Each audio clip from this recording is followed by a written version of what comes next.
Welcome to Inspired Insider. Some things to listen up for in this interview with Abel is how he talks about how he built a six-figure online business in his first year. Also, find out what the therapist told him after his first visit. Watch until the end as well when he decides not to answer my last question and why. Much more coming up now.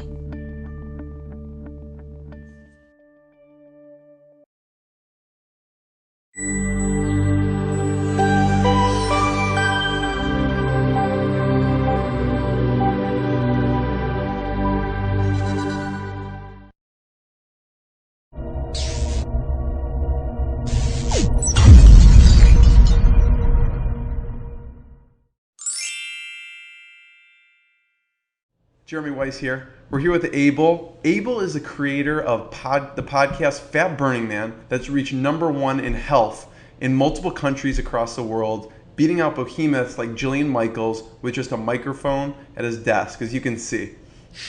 He built it into a six-figure business around the podcast within his first year. That's unbelievable, Abel. Thanks for joining us. Oh, thanks so much for having me, Jeremy. This is going to be fun. So we get a lot of comments from people who they have tons of ideas, they don't know where to start, or they have a current product or service and they're trying to get traction with their sales. And you are the perfect person to talk about going from that idea to making your first sale or dollar online and beyond. And in your case, creating the Fat Burning Man podcast and building it into six figures within a year. And I always like to include, before we get started with the meat, which you're going to share with us, a fun fact.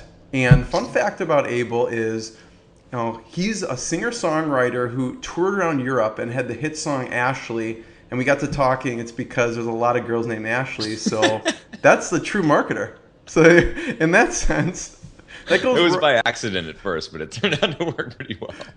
So tell us about Fat Burning Man. How'd you come up with the idea?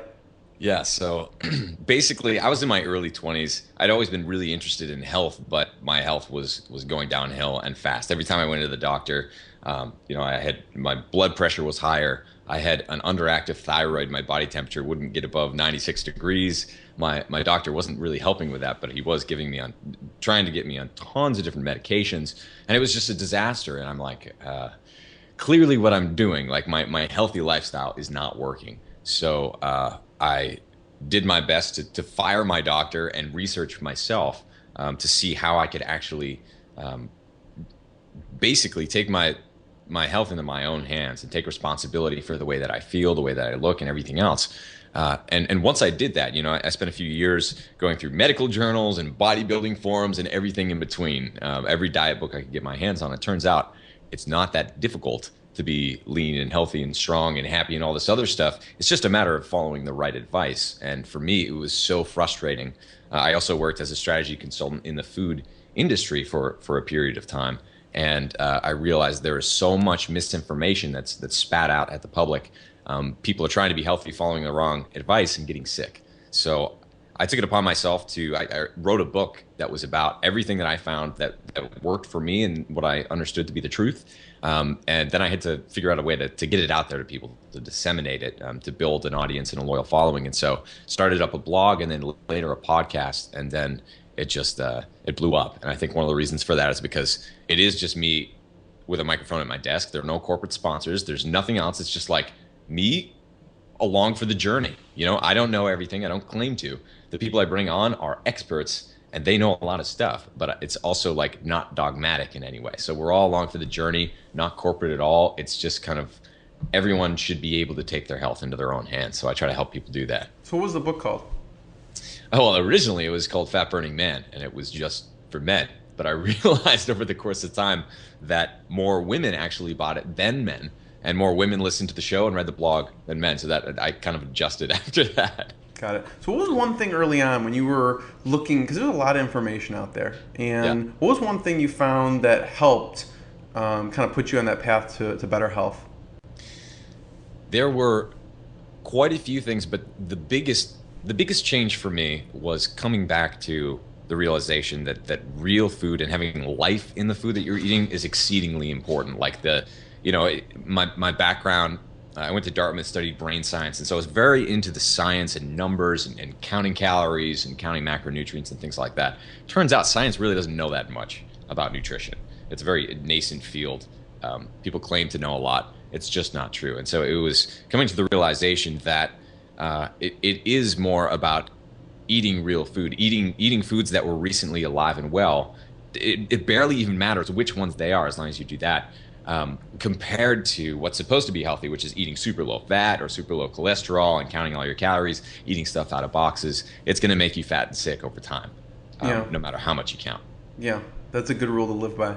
Yeah. Now, going from, I know you're going to talk about some of the successes of Fat Burning Man, but to start off, a lot of people are at that point where it feels nearly impossible. Do you remember one of those moments where it felt nearly impossible to get one of those customers or sales?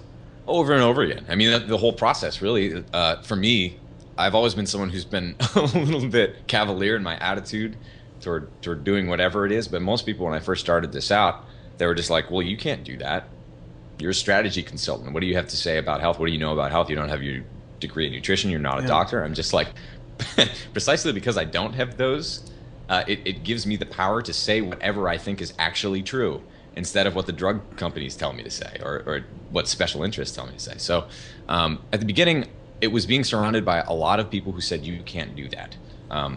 Every step of the way, from even starting, a blog or a podcast or whatever, to selling books. So I did think that it was going to be very difficult, an uphill battle, but I was very persistent and I was dedicated to making it happen, no matter how long it took. Yeah, and I mean, and it's probably people who mean well too and are looking out for you as well. But how do you get past that? Because in the early stages, it's hard enough to get started. And then you have people telling you, no, you can't do that. I think I looked back at, I love reading biographies and autobiographies and things like that, looking at great people from the past, like Thomas Edison, Leonardo da Vinci, and just Benjamin Franklin. And I'm like, these are people who have done great things, big things that have changed the world. I'm not going to settle just for being a consultant. That's why, right? Like if you can do more, you have to do more. And so I felt like I don't even know what that more is. It was actually a quick background. I came home one night a few years ago when I first moved to Austin, and my apartment building burned down. It was just a 30-foot wall of flames. Holy lost cow. Everything. And after that, my life was an absolute disaster because all I had was the boxers and the jeans and the shirt that I was wearing, and everything else was, rubble. So it was very interesting after that. That's when I really started focusing on building the life around me that I wanted, because everything else was kind of gone, and it made me reevaluate. Well, is this really the path that I want? Do I want something cushy and safe and predictable and the American dream, or do I actually want to build something? So I remember I went into a therapist's office because I thought if there's any time to go to a therapist, it would be right then. So that was the first time I went, and I kind of explained my situation. I'm like, I don't know what I want to do with my life, but I want to do something great. And she's like, you know what, Abel, you're gonna be fine. You can come back in if you want to, but you don't really need to. I can write you prescriptions for some drugs, but you don't really need them. Just keep doing what you're doing, you're gonna be fine. And I was like, wow, okay, I guess I have to do something. That's a professional opinion telling you so. Yeah, exactly. So going from that early on where it feels nearly impossible and you see everything go up in flames, literally, what's the story about how you got your first sale? Do you remember one of those moments? I don't remember exactly who it was because I didn't know who it was, and that was important to me. It was someone from across the world who I'd never heard of. I'm like, what is this name? This is not my aunt's name. This is not my friend from college. This is someone completely random who found my website or whatever and decided that they would invest in my book. And I just thought that was so incredible. And then, over the course of the next few weeks, every once in a while, I check my email, and my girlfriend Allison can attest to this. I'd be like, I sold a book, and she'd be like, oh my god, and we break out champagne and be super excited because it's so amazing. You created something, and then it's getting out to people, and no one. I mean, people definitely helped along the way, but it wasn't it wasn't an organized process. It wasn't something that you had to do. It was something that you just did, and that's so cool. How did those people hear about you? How did you spread the word early on? No one needs another fitness and nutrition blog. So I think I actually did make a few sales before I started up my podcast, but it was just a matter of putting a lot of information out there, and a few people found me through Google or Facebook or Twitter. I don't recall, and I didn't even have the analytics set up to know really where they came from. But I was just stoked that they found me. You were just using different channels on the internet, that kind of thing.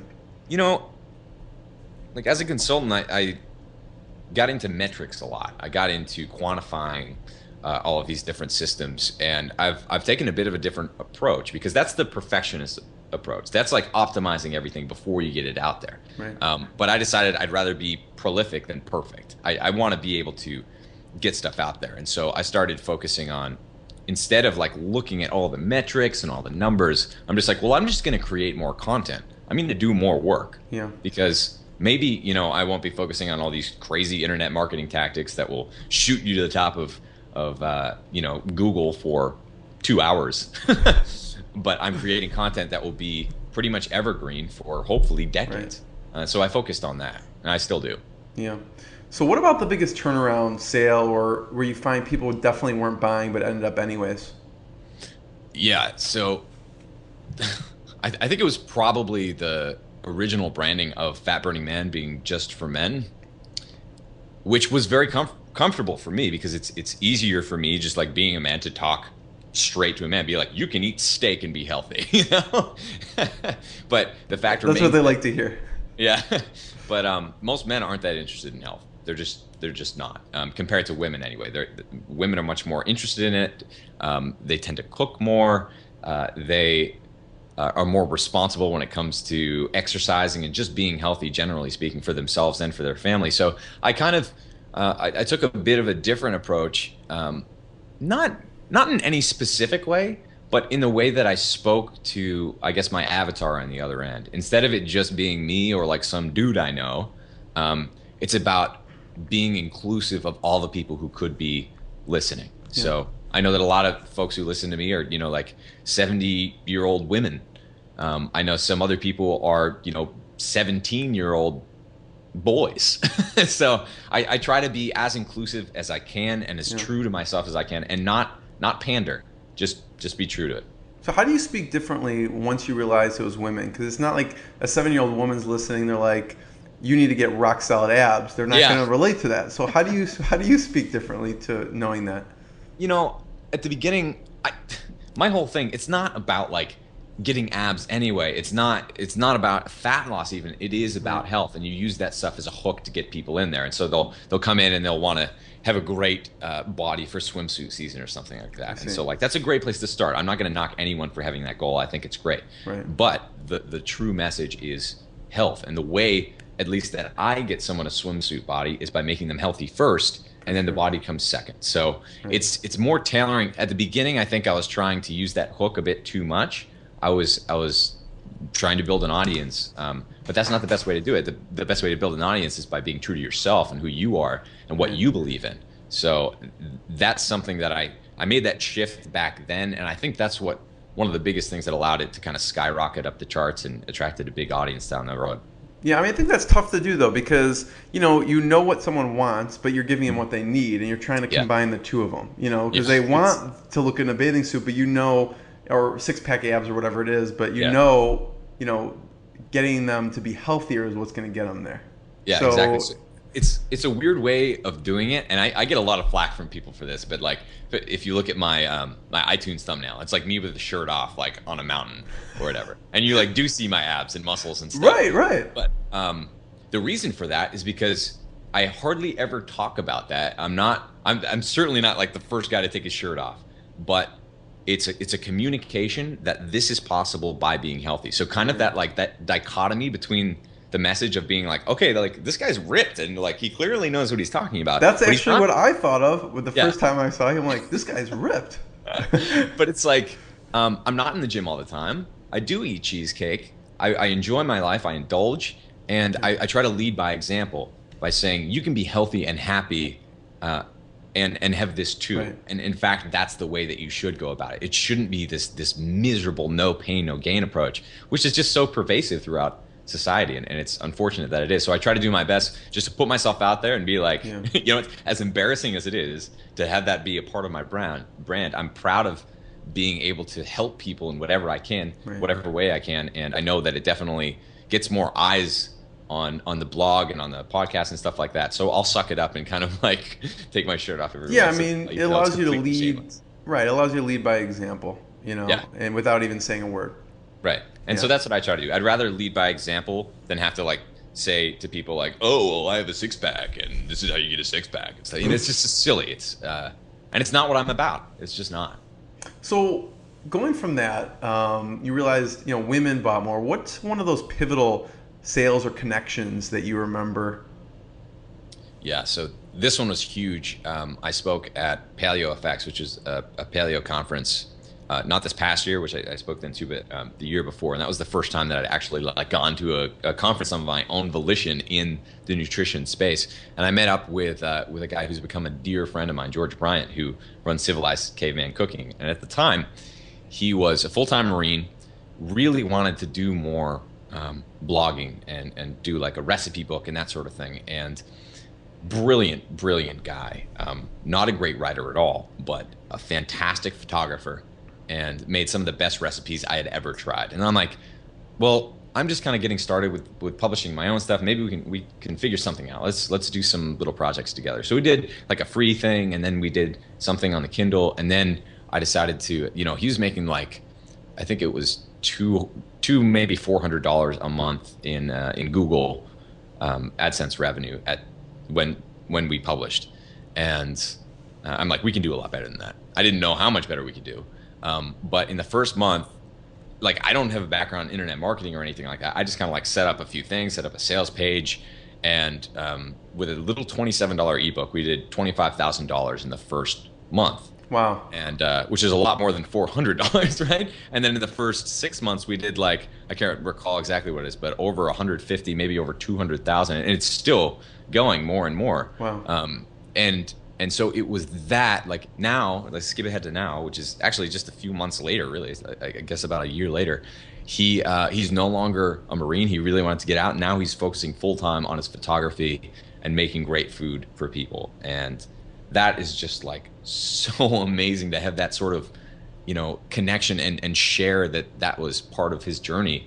And I kind of enabled that to happen just by being there and trying to help him out. And so he's helped me so much along this journey as well. And so it's just like such a cool thing to be able to build that, as opposed to just kind of the transactional relationships you typically get in corporate America, or just in like the traditional paths that most people take.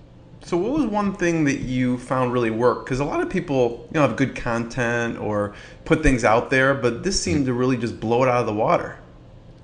Yeah, I think it's by being exactly who we are.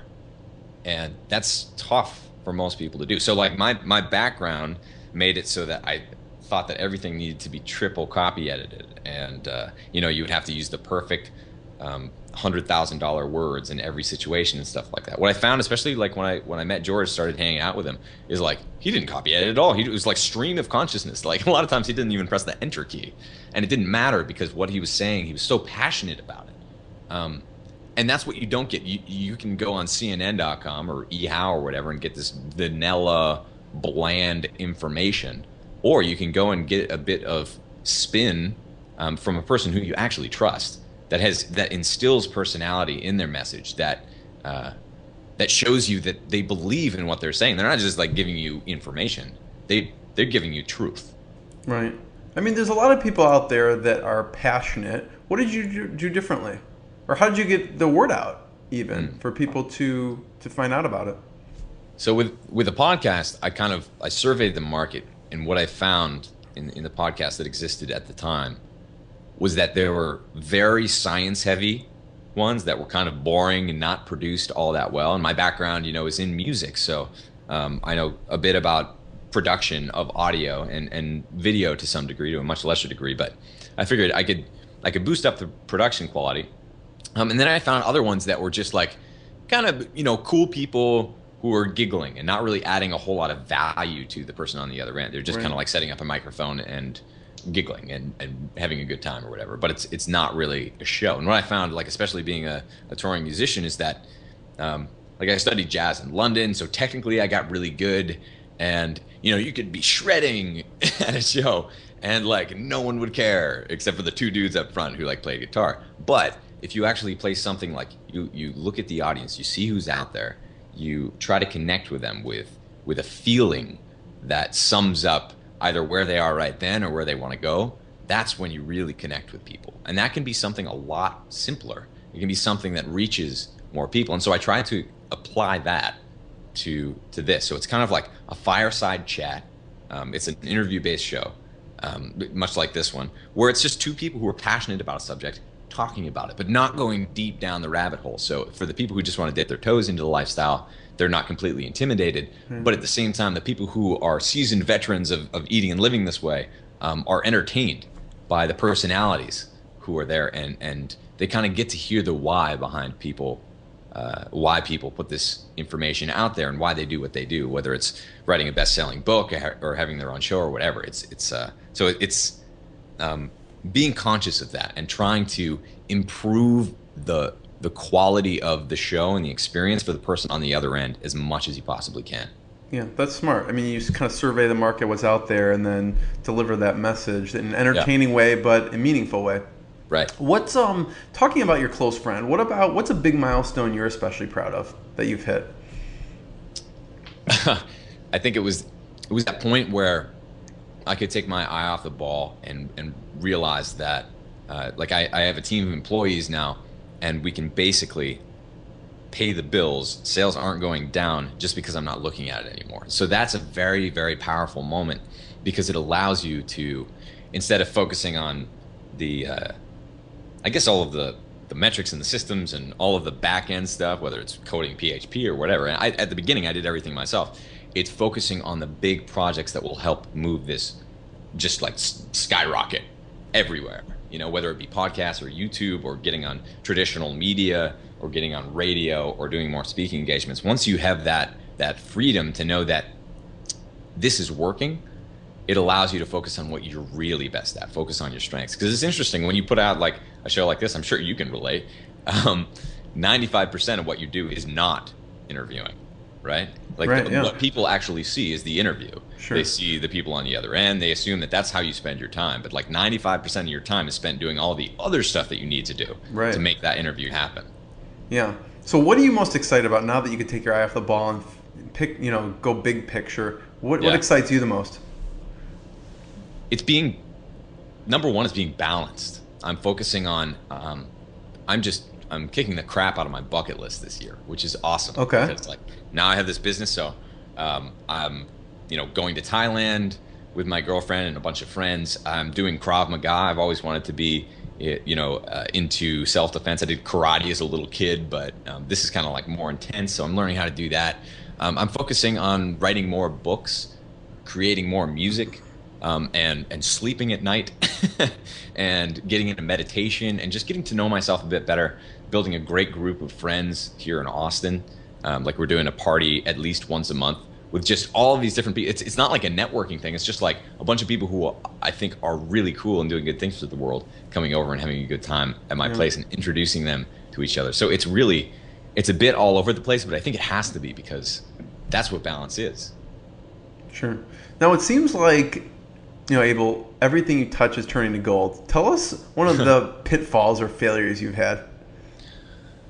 Oh boy. Well, I've had many. I think the biggest pitfall that I had over the course of time was being funneled into a system that is boring, that leads to a very boring life. So my example of that is, I graduated high school in 3 years, graduated college in 3 years, went to Dartmouth, and had a bunch of loans because I paid my own way. And so the easiest way to pay them off was to get like a high-paying corporate job. So I took one in consulting and did moonlighting, doing web design and stuff like that, and played gigs as well. And then I worked in consulting for a while. And then I basically achieved the American dream with like a house where I wanted to live, a fast car, and just like all of the other stuff that you're supposed to have as an American to be happy. And I got there and I was like, wasn't satisfying. This is it, really? And then like I could basically keep my cushy consulting job where I wasn't working that much and making good money, but be bored to tears for the rest of my life. And so I'm Sounds like, exciting. yeah, and that's like, ugh, really? Is this me? Is this all I have? Is this all I have to contribute? So it was that. I think it was sticking with that mindset for a little bit too long. And I don't have any regrets about the way that things went because it definitely informs what I do now, and I have a lot of skills that I built along the way. And it allowed me to, like tour as a musician because I wasn't working that much as a consultant. But at the same time, it's just like if I had advice for other people, like I've talked to a few people who are graduating from the University of Texas, and I'm like, if if I were just graduating right now, I would want to know that doing your own thing is exactly what you should be doing. You can do it, and it's no one ever told me how straightforward and easy it was to basically like take your passion, which gives you this immense energy to create great work, and follow it and turn it into a business. Like if you want to be free, if you want to be happy, if you want to do exactly what you want to do and create your own job, you have to create your own job. You need to start either like your own sort of employment for yourself or start a small business. So I would encourage everyone out there, if you think you can handle it, to do that, because being risk averse, like if you make the safe decision every time, you'll wind up as the average American, and that's a pretty sad state of affairs these days. How'd you get over that hump though? Because a lot of people may be watching, they're like, I Yeah. feel exactly the same way you did. Yep. And it's comfortable, it pays the bills, they're accustomed to that. How did Yep. you make that leap? It was hard. So I was at the point where when the podcast took off, like I was making six figures from my consulting job. I was working like 10 hours a week or whatever. And I had this, huge following, and I don't do advertising. I didn't really push my book at all. I didn't have like, a back end funnel or anything like that. Cause I didn't really know about, internet marketing tactics or anything like that. I didn't even know that you could have a business that made that much money like online. I saw a lot of scammers do it. I thought that was uncomfortable. But once I think it was about halfway into the process. It was about, geez, 6, 8 months ago, maybe a little longer than that now. But I had the podcast for about 6 months, and I'm like, okay, I need to make this shift, because I started getting these emails from people being like, you have changed my life. I lost 60 pounds. My aunt, my my aunt's cancer is in remission because she changed her diet from eating all of this crap food and taking all this medication to, nourishing her body. And just like all these emails started coming in. And I'm like, at the same time, I'm responding to these consulting emails, which is like just a rat race corporate nonsense, and I'm like, I cannot do this anymore. So I need to make this responsible shift into monetizing my audience in whatever Right. way I can. So I did it. I tried it, and I made some mistakes along the way. Absolutely. The one thing, we'll probably get to this a little bit later, but like the one thing that you need to keep while you're doing this is your integrity, your trust. And so you can make some mistakes, but you need to take responsibility for them when you make them. So I've tried to do that along the way, but it's, there's no secret. You just have to suck it up and do it, Yeah. really. So talk about that, the integrity. Yeah. So what I've found, especially in my niche, or at least my like fitness niche, because it's funny because my niche is kind of business, but it's also in nutrition and fitness, is you find a lot of people who sell fads. They sell things that don't work, but they sell them because they know that they'll sell. So like Dr. Oz promotes something or has something on his show. And like 90% of that stuff doesn't work at all. And the other 10% might work a little bit. But like most people know that they're selling horse manure, and they're okay with that. And so basically they have these huge followings, these lists of, 500,000, 800,000 people. And they basically just like spam them constantly. And that's their business. And they make millions of dollars. Some of those people, when they saw that, I'm getting big, or that I am big, they want to do like list swaps, and they want to, basically, I'm fresh blood, right? And I'm something new to sell. I'm something new that, I have a very trusted audience that I could bring them into. And so there were a few cases where, I trusted the people and what they stood for and their products and that sort of thing. And I probably shouldn't have. And so, there was one mailing people sent out, let's see, It's interesting because I want to, like, my goal is to grow as much as possible and affect people in a positive way as much as Right. possible. So when someone who has a list of 330,000 people is just like, I want to mail for you and say that you're a great guy and tell my audience why they should buy your product, it's like, well, yeah. And they're just like, well, would you mind mailing for us at the same time? It's like, sure, like I'll do that. So one of the things that I did, this was a couple of months ago, I mailed for, I have a bunch of different lists, but I mailed one of my leads lists, which is about 9,000 people. That was for their product, Okay. to share them with my audience. They have a list of 330,000 people. When you calculate the open rates of the email, mine's very high, theirs is very low, and the click-through rates from the email, my list of 9,000 people had 50% of the click-throughs that their list of 330,000 people got. Wow. Just shocking to me. Like, I knew that I had a passionate audience, and I knew that a lot of these people kind of like spam their lists or whatever, but I did not realize the power or the lack of power that they have and the power that I have. So after I sent that, I'm like, this is the deal. They're going to try to sell you something. My approach doesn't work for everyone. So if you're open to other things, then I encourage you to check it out, but they're definitely going to sell you things. And after I sent that out, I wanted to be as transparent as possible Right. throughout that whole process. You want to just keep the trust that you've had the whole time. Exactly. With them.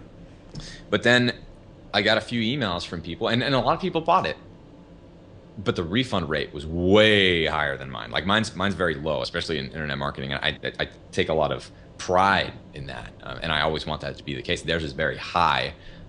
People emailed me. They're just like, "What is this garbage?" Like, I had seen their main product, but I didn't see all their upsells, and I didn't see their back end, autoresponder sequence and all that other stuff that they're just like slamming these people 17 emails a day.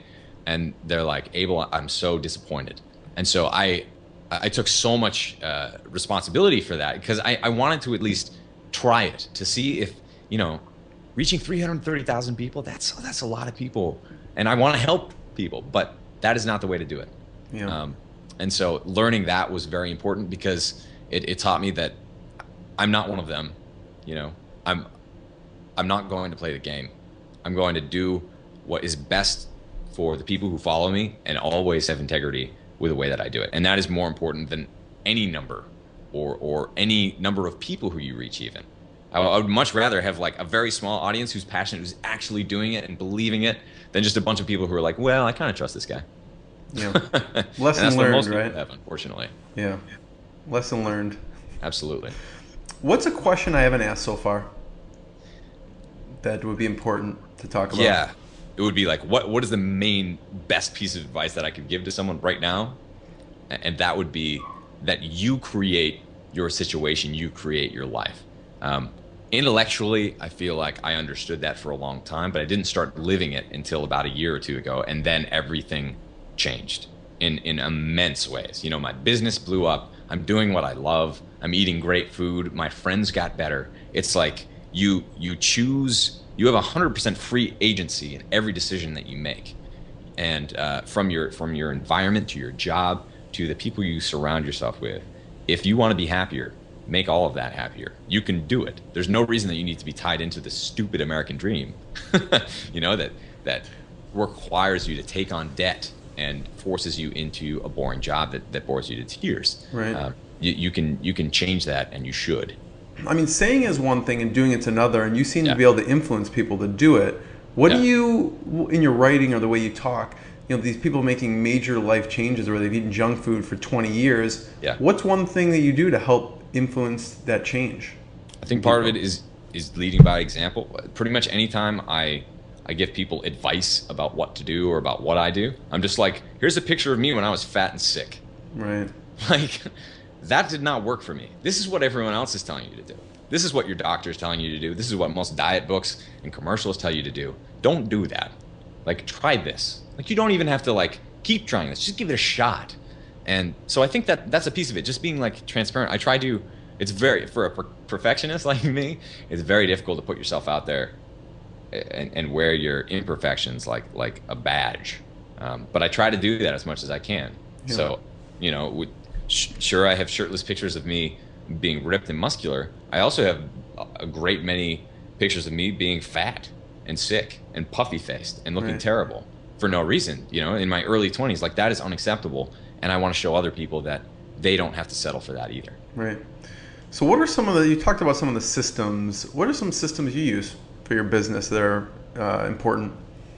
It's really, for me, I don't like sales that much. I've learned quite a bit about it, but it's not something that I'm not a salesy person. I don't enjoy it.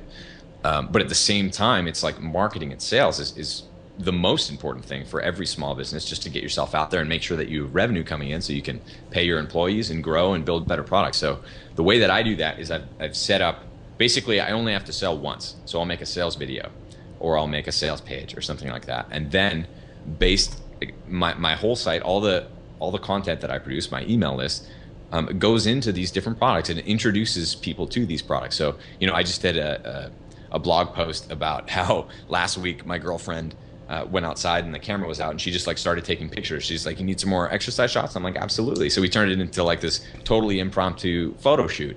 And like within that post, it's like, you can be happy, you can eat well, and you don't have to like train as a bodybuilder to do any of this stuff. And then at the end of the post, it's like, you can sign up for my list, or you can, if you want to know the specifics of the way that I eat, the way that I train, then check out my book. And so, like, every time that I read it, I have no problem saying that. I do have a problem just like shoving sales down people's throats all the day.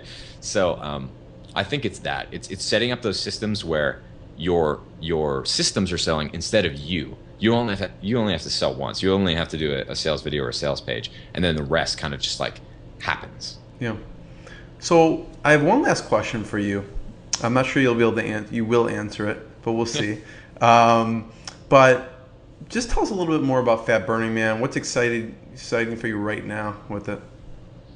I think I realized that my blog is even bigger than my podcast in a lot of ways. And that was so cool to me, because even if the podcast blows up and disappears forever, it's like I have these other ways to reach people and influence people. Like that same post that I was telling you about, I just posted it like at 5 p.m. last night, and by this morning it had over 100 Facebook likes, and which means it's been shared around by a bunch of different people. And I'm like, wow, that is so cool, because I don't, for me, writing an email or talking into a microphone isn't any different if I'm doing it for 2 people or if I'm doing it for 2 million.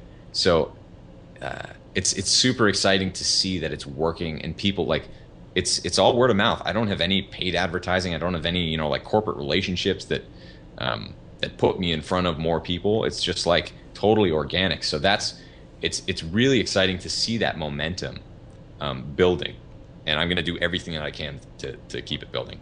So what's the website so people can check it out? That's fatburningman.com. And then if you are interested in any of my music or other books or projects that I'm working on, it's abeljames.com. Okay. And then, so which post is one of your favorites on Fat Burning Man, so they make sure to check it out?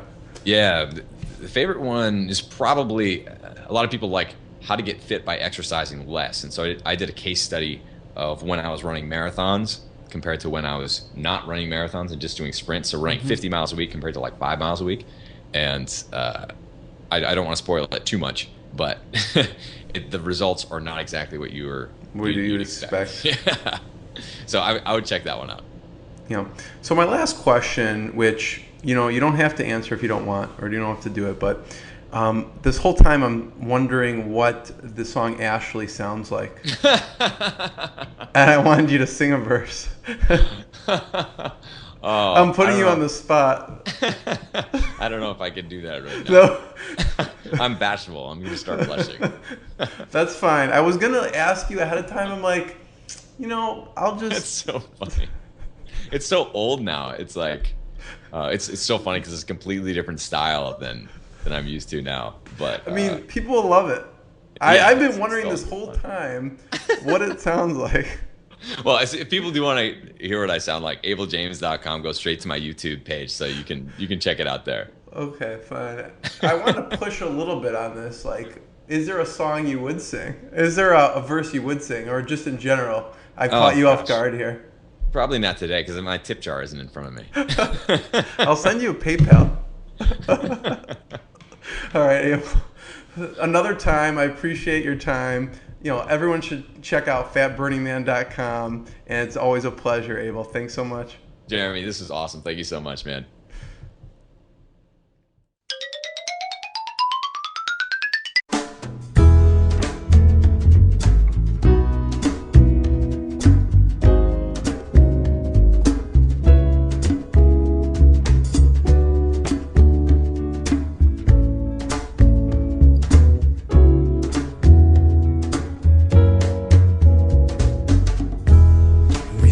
The shivered moon and catch stars on our tongues.